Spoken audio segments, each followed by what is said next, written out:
Good morning, you lovely people. Welcome back to Lily White Lane. I hope that you're all having a really good Monday and start to your week wherever you are in the world and whatever you are planning to get up to today and over the rest of the week as a whole. And you're all very welcome along to your Euro 2024 breakfast show on the channel The Show, where we go through all of the big talking points and headlines coming out of Euro 2024, review the games from the day before at the tournament, and preview the upcoming ones on the day of the video. So if you're new here, make sure, if you haven't already, to smash that subscribe button, give it a rocky right hook, hit that like button as hard as you possibly can, abuse all those buttons on the channel, including the notification bell, so you'll be let know and notified every single time you upload a new piece of Euros or Tottenham content. And finally, comment all of your thoughts and opinions down below. Enough faffing about, enough waffling. Let's get cracking with this snacking. Let's delve into England's game yesterday. Football, eh? Bloody hell. I mean, it really does play with your emotions. I do apologise if my voice sounds a little bit gravelly today, like Sean Dyche or that bloke in I'm Alan Partridge with the voice box who sounds like Dr. No. Vocal cords. But anyway, England versus Slovakia. Bloody hell, man. Football, eh? Football. For 94 minutes, I thought we were going out. We started the game absolutely horrendously. Slow on the ball. Stones and Rice taking far too long. Slovakia score a well-deserved goal after a fair few chances early on. They sit back. It has a very similar feel to the Slovenia game, to the Serbia game, and to the Denmark game, except we're 1-0 behind in this one. And we really didn't look like we had a plan B. We didn't look like we had any idea how to break them down. We grew into the game a little bit more in the second half. Rice hitting the post. Kane missing a big chance. Only the one change from Gareth Southgate in around, I believe, the 65th minute or something, bringing on Cole Palmer. Then he brought on Eze and then Tony in the 94th minute, which at the time I thought was an absolute piss take. And I still think it's a little bit of a joke that if we would have went out, Tony would have played 2 minutes at the end and would have been asked to do something special in those 2 minutes. But someone did, thankfully. We'll get to that. But anyway, really slow and sloppy in the first half. Grew into it a little bit more in the second half, but we just couldn't break them down. We were knocking on the door more, still didn't have many shots on target. We couldn't play balls through the middle of them. As I say, Slovakia was set up very well defensively, and it gets to the 90th minute, and you're hoping and you're praying that someone's going to be a hero. By the 92nd, I'd lost all belief. The way we were knocking it about on the halfway line between the centre-backs, I thought, this is it. This has been an absolute pile of pygmy hippo shit watching England this tournament. 4 games, crap football in every single one of them. I've not enjoyed a moment from England. It's a tournament with so much promise, with a golden generation, and we're wasting it. But one of those players in that golden generation steps up with a magical moment. Is he being played out of position? Yes.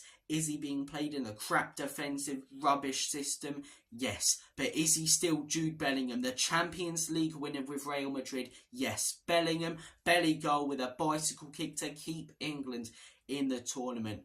And oh my God, what a moment. What a moment. I mean, my head was absolutely gone for 2 different reasons in the space of 2 minutes. I was losing my shit, standing up, swearing at the television at Southgate. A minute later, I'm on the floor nearly in tears. Do you know what I mean? It was just incredible.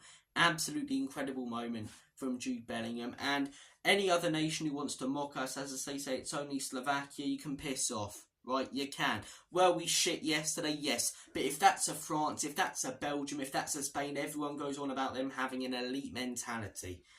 They won't say it about England, which is fair enough because we haven't won a trophy since 1966. But you've got to give the players and Jude Bellingham some credit for staying in the game and getting that goal in the last minute. It shows that they have fight and further proves the point that they're being played in a crap defensive system by a manager who has no clue. Early on in extra time, England take the lead. Harry Kane, who done nothing in the entire game. And this is what pisses me off. Finally, we break them down. Finally, we're ahead. Finally, Slovakia have to come at us, and we sit back. Why are we sitting back? No disrespect to Slovakia, but when they're committing so many bodies forward, and you've got quick players like Foden on the pitch, when you've got quick players like bloody, Saka on the pitch, when you've got dangerous players up top like Ivan Toney, like Cole Palmer, why are you not trying to counter-attack them? I just don't get it. It doesn't compute. It really doesn't. But look, we held on, as I say, for those last 15 to 20 minutes. We managed to get the result. And again, that is all that matters. Yesterday, I really wanted to see the performance. We didn't get the performance. We're through to the quarterfinals now, right? Of course, I still want to see good performances, but it's not as much of a requirement as it was in the group stages or round of 16. Now, for me, it's all about winning games. You win your next 3 games against Switzerland, someone like an Austria or Holland, and the final likely against someone such as a Spain or Germany. In my opinion, maybe a France. You win Euro 2024. We need to win 3 games to win this competition. Now, next game against the Swiss, that's not going to be easy at all. The Swiss are no mugs. In my opinion, they're a far better team than Slovakia. It could benefit us a little bit, them coming at us and opening up, as I say. But again, I don't know if I want us to score first, because if we score first, we invite a team like that on, they will break us down. They're very, very technical with the ball. I watched them against Italy. Italy part of the bus from minute 1, and the Swiss done a job on them brilliantly. So that's going to be a very, very tough game, as I say. I'm very much looking forward to it, because on the day I'm going to see Johnny Fisher box in the evening versus Alan Babbage, so I'll be in the pub watching that game before, so should be good hopefully. But as I say, the Swiss will open up a little bit more against us. I just hope that Southgate makes changes to the team, and by makes changes to the team, I don't mean changing that one pissing position that he has done all tournament. You've got a golden generation. You've got Palmer on the bench. You've got Watkins on the bench. You've got Gordon on the bench. And he's changed one position throughout this tournament. Had Trent at defensive mid, which is an absolutely clueless decision. Let's not beat around the bush. Then brings in Gallagher as a central defensive midfielder to partner Rice, and then comes out after the Denmark game and says, well, we don't have a natural replacement for Calvin Phillips. And then he puts in Kobbie Mainoo. Do you know what I mean? It's just like, sorry, not the Denmark game. Trent played the Denmark game, then Gallagher played the last game against Slovenia, and then Mainoo yesterday. But, I don't have a problem with Mainoo starting. I really don't. I think he's a very, very young, gifted player, and I think he played fairly well yesterday.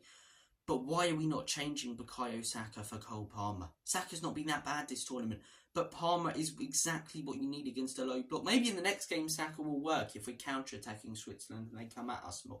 We shouldn't be counter-attacking anything for England. We've got the best player in Germany, the best player in Spain, the best player in England, but it's what we're going to have to deal with Mr. Ham Sandwich, plain ham and water bottle, Mr. Boring Meal deal, Gareth Southgate. So, look, the Swiss will open up a little bit more against us, and maybe playing Saka in that game would work because he's quick, because he takes on his man. But for me, against the low blocks that we've played against in these first 4 games, Palmer would have been the perfect choice. He draws players out of positions and frees up a lot more space for your other midfielders and attackers in that team. For me, Watkins has to start the next game. Kane, yes, he scored 2 goals in this tournament, but he's been in the right positions at the right time. But also, the guy moves like an absolute dump truck. When we do try and press, he's doing it so half-heartedly.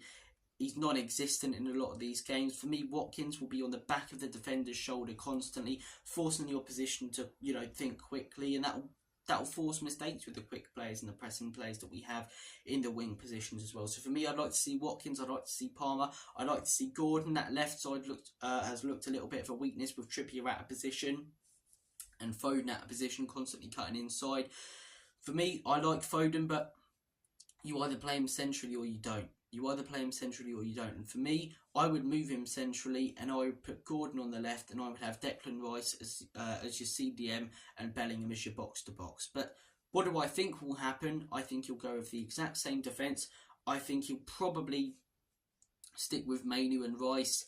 I think he'll put Bellingham there, maybe Cole Palmer. He'll make 1 or 2 changes, when really there should be 4 or 5. I'd even consider playing Trent in position at right back. I really, really would. But look, a lot of thought heading into that game. All that matters yesterday, though, is that we got the result. And the players, as I say, when it comes to the positives, they really did show some fight. They showed some character, and that's what world-class players can do. That's what Real Madrid have done over the last few years. They've blagged results in games due to having world-class players who produce magical moments when they've been the worst team. I'm not saying that we're Real Madrid, as I say, just because we wear white. We're a little bit more Spurs than Real Madrid at the minute, but as I say, we do have those world-class players who always keep us in games, no matter what shit manager there is and what system he's putting them in.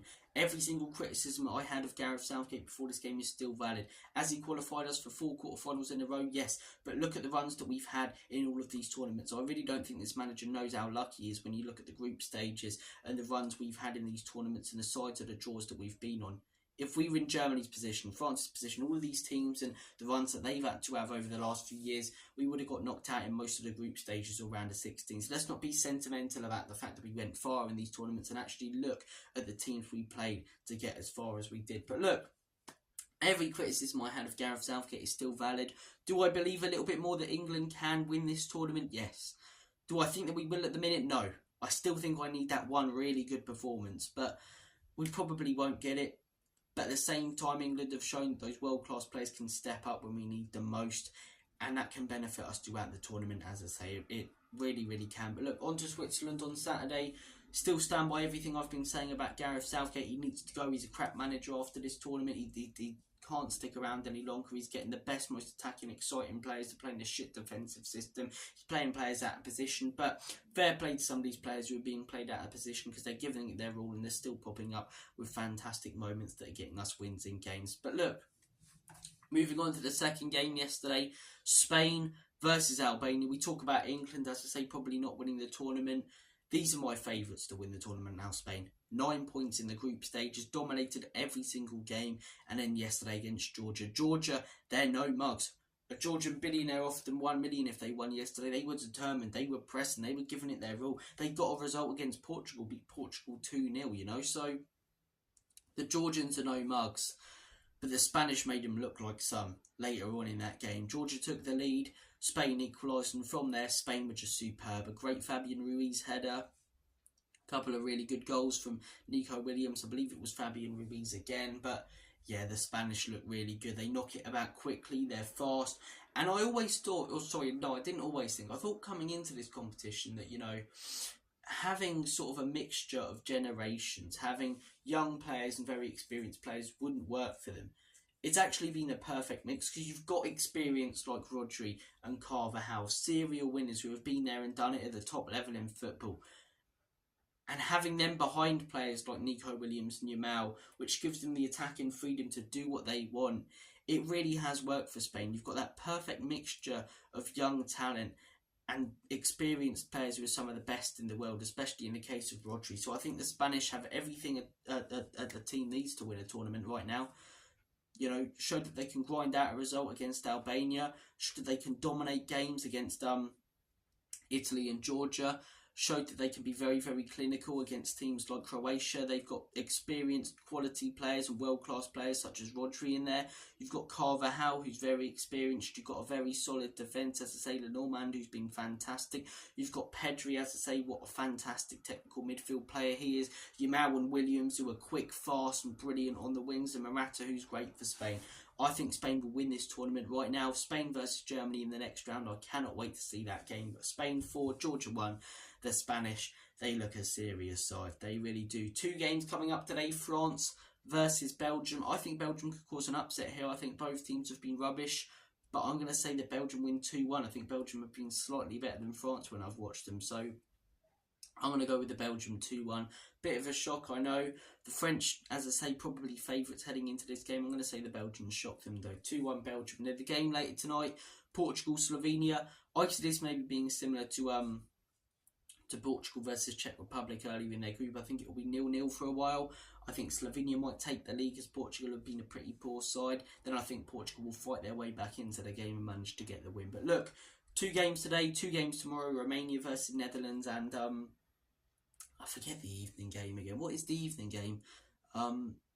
So yeah, Turkey versus Austria. That's going to be a banger with those Turkish fans and the way that Austria plays. So more Euros action to come. England's still in the tournament, which means we can still enjoy it. And of course we want good football, but one of the main priorities for me when it comes to these international tournaments is you want moments. The whole reason everyone who saw Euro 96 live still goes on about it now is because they had some outstanding moments in that tournament. Gaza, as I say, with that goal against Scotland in the dentist chair. You had even the game against Germany and some of the moments in that in the semi-final, you know. Seaman with those saves against Spain in the quarters, the 4-1 against Netherlands. We haven't had any moments quite like that, but we still had a last-ditch equaliser, the latest goal England have ever scored at a major tournament when it looked like we were going out, when the chips were down. An unbelievable bicycle kick from one of the world's best players. That is a moment, and that's something we'll remember. Like, as I say, 2016 was a rubbish tournament. We still remember that Wales game. Daniel Sturridge with that last-minute winner.